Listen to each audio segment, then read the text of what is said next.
Hello, my name's Tim, my company is Sports and Touring, and we are Jaguar F-Type specialists. And in this, the first of a series of videos we'll do about various aspects of the F-Type and ownership and so forth, I'd like to talk to you about the bonnet, because the bonnet is a frequent topic of discussion to do in particular with the way it fits the car and why it fits the car as it does. So first, let's think about the bonnet and its nature, if you like. Well, it's large, isn't it? It's wide, it covers the full width of the car right out to both wheel arches. It's long as well, it covers that long engine bay into which the V8 and V6 and dare I say 4-pot engines all sit. So it's a substantial piece of structure, but it's lightweight. And when you make lightweight structures which are relatively large, strength becomes an issue and flexibility becomes an issue. And the stronger you make it, the heavier it is and the less flexible, but the heavier it is, the slower the car will go. So there's a balance to be struck, of course, between a structure that's strong enough and a structure that is too heavy. And I think Jaguar have got that just about right, as it happens. The F-Type's a relatively heavy car, but the bonnet doesn't seem to me to be over-engineered. But if you're going to own an F-Type, it's important to handle the bonnet opening and closing correctly so as not to do any harm. Let's have a look at the kind of harm you could do. Now, as I sometimes say, nobody buys an F-Type Jaguar for the sheer joy of seeing how closely all of the panels fit together. The gaps between the panels all over the car tend to be one of the things that Jaguar get less right than certain other things. If you compare this F-Type with the Porsche 911 or the Aston Martin just along from us here, you will see that the panel fit on those cars is much tighter and much more uniform than it is on the Jaguar.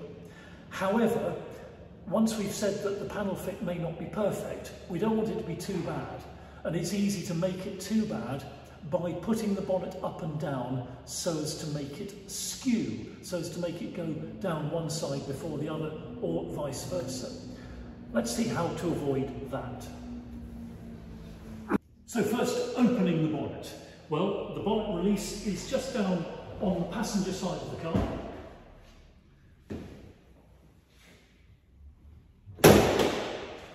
It's a single pull, unlike certain other systems which require a double pull, and it's a single pull because the bonnet opens upwards into the airstream, so there's no danger of it flipping off because the second catch hasn't worked.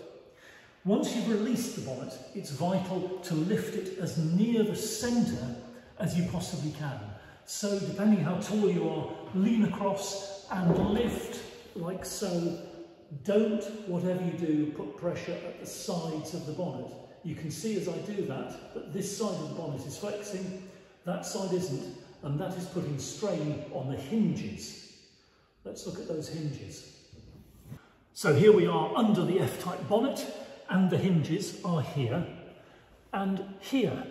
And they're cantilever hinges, so they've got two struts, one for balance and one to provide the hinge point, and that enables the bonnet to move up and away at the same time that it tilts so that it doesn't foul on any of the other structure of the car.